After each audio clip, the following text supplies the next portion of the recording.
Hello everyone, কেমন আছেন আপনারা? কোর্সে আপনারা কিভাবে নতুন নিয়মে অ্যাকাউন্ট খুলবেন ফুল ভেরিফিকেশন সহ একদম স্টেপ বাই স্টেপ আজকের ভিডিওতে আমি আপনাদের দেখিয়ে দিব।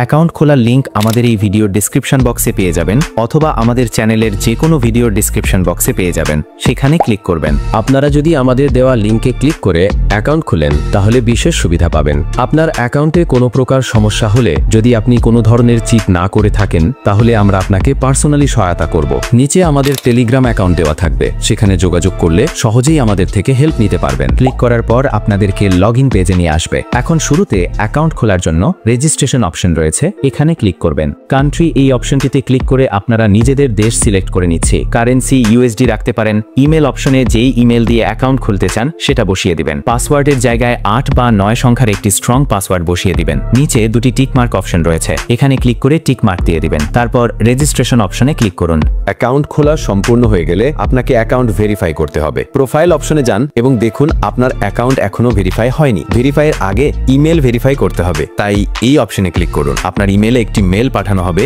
মেলটি ওপেন করে কনফার্ম দ্য ইমেল অপশনে ক্লিক করলেই ইমেল ভেরিফাই হয়ে যাবে। এরপরে নিকনেমের জায়গায় আপনি যে কোনো নাম দিতে পারেন, যেমন কিং। তারপর এনআইডি অনুযায়ী ফার্স্ট নেম আর সেকেন্ড নেমের জায়গায় নাম বসান। যদি এনআইডিতে এমডি ফাহাদ থাকে তাহলে ফার্স্ট নেমে এমডি ফাহাদ দিন এবং লাস্ট নেমে ফাহাদ দিন। ডেট অফ বার্থে জন্ম তারিখ দিন এবং অ্যাড্রেসের জায়গায় ঠিকানা দিন। নিশ্চিত করুন সব তথ্য ডকুমেন্ট অনুযায়ী দিয়েছেন। সবকিছু হয়ে গেলে সেভ অপশনে ক্লিক করুন। সেভ অপশনে ক্লিক করার পর ভেরিফিকেশন অফ ডকুমেন্টস অপশন চলে আসবে। নিচে আপলোড ডকুমেন্টস অপশনে ক্লিক করবেন। তার পূর্বে অবশ্যই আপনি একটু নিচে চলে আসবেন। এখান থেকে টাইম জোন UTC+60 এটি সিলেক্ট করে নেবেন। এটি হচ্ছে বাংলাদেশের টাইম জোন। একটি ডিসক্লেমার, আপনি যদি 18 বছরের বেশি বয়সী না হন তাহলে ট্রেডিং করা ঠিক নয়, কারণ এটি খুবই ঝুঁকিপূর্ণ। তারপর আমরা আপলোড ডকুমেন্টস অপশনে ক্লিক করব।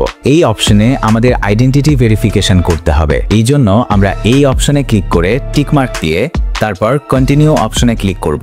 দ্বিতীয় অপশনে আমাদের দেশ সিলেক্ট করতে হবে। এখানে আমাদের দেশ অলরেডি সিলেক্ট করা আছে। যদি সিলেক্ট না করা থাকে তাহলে আপনারা এখান থেকে আপনাদের দেশ সিলেক্ট করে নেবেন। এখানে ভেরিফাই করার জন্য অনেক মাধ্যম রয়েছে। চাইলে আপনারা NID card, passport, driving licence বা রেসিডেন্স পারমিট দিয়েও আপনাদের অ্যাকাউন্টটি ভেরিফাই করতে পারবেন। বেশিরভাগ মানুষ এনআইডি দিয়ে ভেরিফাই করে, তাই আমি এটি দিয়ে দেখিয়ে দিচ্ছি। সবগুলো নিয়ম একদমই একই। যেটা দিয়ে অ্যাকাউন্ট ভেরিফাই করতে যাচ্ছেন সেটা সিলেক্ট করে নিচে কন্টিনিউ অপশন রয়েছে, ওখানে ক্লিক করবেন। এখন এখানে আপনাদের ডকুমেন্টের ছবি আপলোড করতে হবে। ফ্রন্ট সাইড অপশনে ক্লিক করে আপনাদের আইডি কার্ডের সামনের পৃষ্ঠার ছবি তুলে জমা দেবেন। অবশ্যই খেয়াল রাখবেন যেন ছবিগুলো পরিষ্কার এবং স্পষ্ট হয়। ছবিতে আপনাদের চেহারা এবং বাকি তথ্য যেন স্পষ্টভাবে দেখা যায়। ছবিটি চাইলে আপনারা গ্যালারি থেকেও দিতে পারেন অথবা সরাসরি তুলেও দিতে পারেন। ফ্রন্ট সাইডের ছবি জমা দেওয়ার পর ব্যাক সাইড মানে পেছনের দিকের ছবিও জমা দিতে হবে। ছবিগুলো আপলোড করার পর কন্টিনিউ অপশন রয়েছে, সেখানে ক্লিক করবেন। ক্লিক করার পর কিছুক্ষণ লোডিং নেবে এবং তারা আপনাদের সকল তথ্য যাচাই করবে। সবকিছু যদি সঠিকভাবে সাবমিট করা হয়ে থাকে তাহলে সঙ্গে সঙ্গে আপনাদের অ্যাকাউন্টটি ভেরিফাই করে দেবে।